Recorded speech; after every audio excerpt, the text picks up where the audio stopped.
বাইতুল মুকাদ্দাস জয় করার দিনে আসরের ওয়াক্ত হয়ে যাচ্ছিল, সূর্য ডুবে যাচ্ছিল। তখন তালুত আল্লাহর কাছে দোয়া করেন, এই নবী এবং তালুত তারা সবাই মিলে এই 313 জন আল্লাহর কাছে দোয়া করেন, আল্লাহ আমাদেরকে একটু সময় দান করেন, বরকত দান করেন, যাতে করে আমরা যুদ্ধটা শেষ করতে পারি, আজকে আমরা যেন ওখানে প্রবেশ করতে পারি। আল্লাহ রাব্বুল আলামিন সুবহানাল্লাহ এই সূর্যের ঘূর্ণনটাকে থামিয়ে দিলেন। এখন আসুন,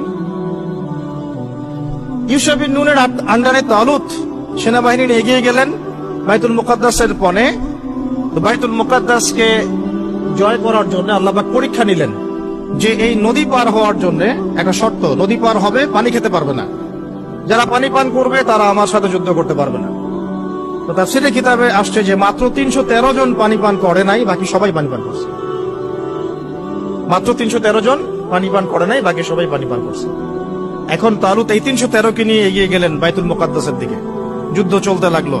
যুদ্ধের মধ্যে দাউদ আলাইহিস সালাম ছিলেন সেনাবাহিনীতে একজন, তখন তার বয়স মাত্র 15-16 হবে। তো ওই দিক থেকে আসছে একজন সেনা আমালেকা সম্প্রদায়ের, তার নাম জালুত। সে খুবই শক্তিশালী, একজনই একাই সে 10 জনের সাথে লড়তে পারে।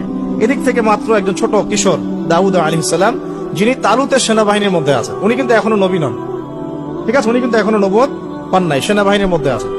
একটা গুলতি নিক্ষেপ করে তালুতের এক চোখকে তিনি ফোঁটা করে ফেললেন, সরি জালুতের এক চোখে ফোঁটা করে ফেললেন। কে? দাউদ আলাইহিস সালাম। দাউদ আলাইহিস সালাম মাত্র একটা গুলতি দিয়ে জালুতের বর্ম পরা ছিল, শুধু চোখ দেখা যাচ্ছিল, ওই চোখ বরাবর নিশানা করে তার চোখটাকে ফোঁটা করে ফেললেন।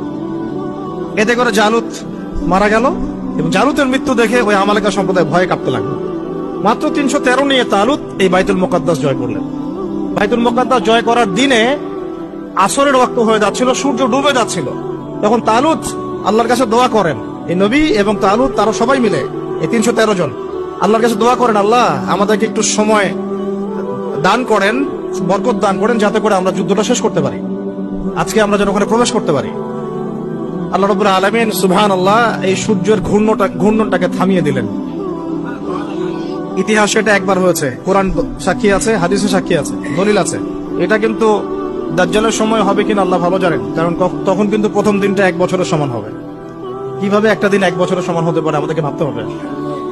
তো এটা হয়েছে হিস্ট্রিতে একবার, সূর্যের ঘূর্ণন আল্লাহ থামিয়ে দিয়েছেন, তারা যুদ্ধ করেছে, বাইতুল মুকাদ্দাস জয় করেছে। কারা এরা? এরা বনু ইসরাইল, তালুতের বাহিনী, ইউশা বিন নুনের উত্তরসূরি, এবং এইখানে আছে দাউদ আলাইহিস সালাম। তারপরে দাউদ আলাইহিস সালাম সেখানে নবী হলেন। তার আগে বনু ইসরাইল ভালোভাবেই চললো, কোনো সমস্যা করে নাই। এরপরে দাউদ আলাইহিস সালাম যখন ক্ষমতায় আসলেন, নবুয়ত পেলেন, তাকে 40 বছর আল্লাহ পাক ওই জায়গা থেকে বিশ্ব শাসন করার অধিকার দিয়ে দিলেন। সুবহানাল্লাহ।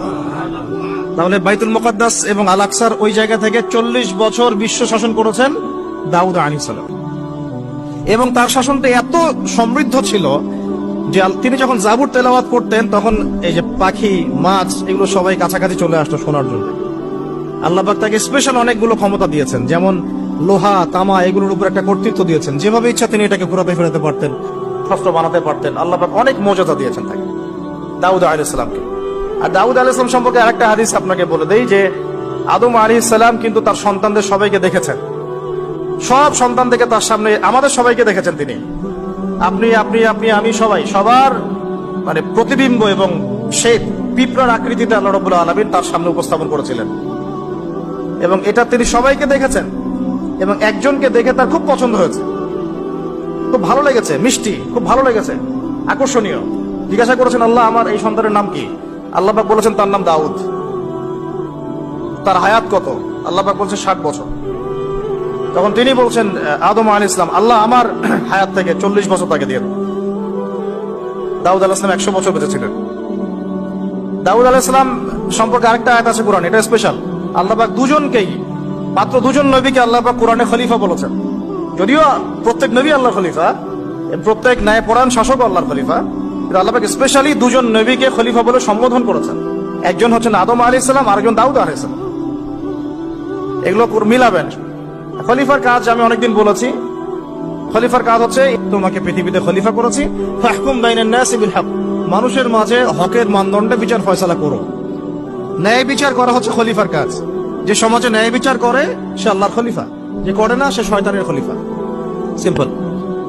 ফাহকুম বাইনান নাসি বিল হক ওয়া লা তাত্তাবি'ল হাওয়া, নিজের প্রবৃত্তির অনুসরণ করো না। ইউদিল্লাকা আন সাবিলিল্লাহ, তাহলে আল্লাহর পথ থেকে এটা তোমাকে সরিয়ে নিয়ে যাবে।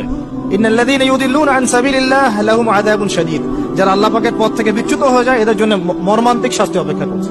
বিমা নাসু ইয়াউমুল হিসাব, যেহেতু কিয়ামতের হিসাবের দিন তারা ভুলে গেছে। দাউদ আলাইহিস সালামের পরে সাকসেসফুলি আরো 40 বছর এই বিশ্বটাকে শাসন করেছেন ফ্রম জেরুজালেম তার ছেলে সুলাইমান আলাইহিস সালাম, এবং তার শাসনটা তার বাবার চেয়ে আরো সুপিরিয়র ছিল।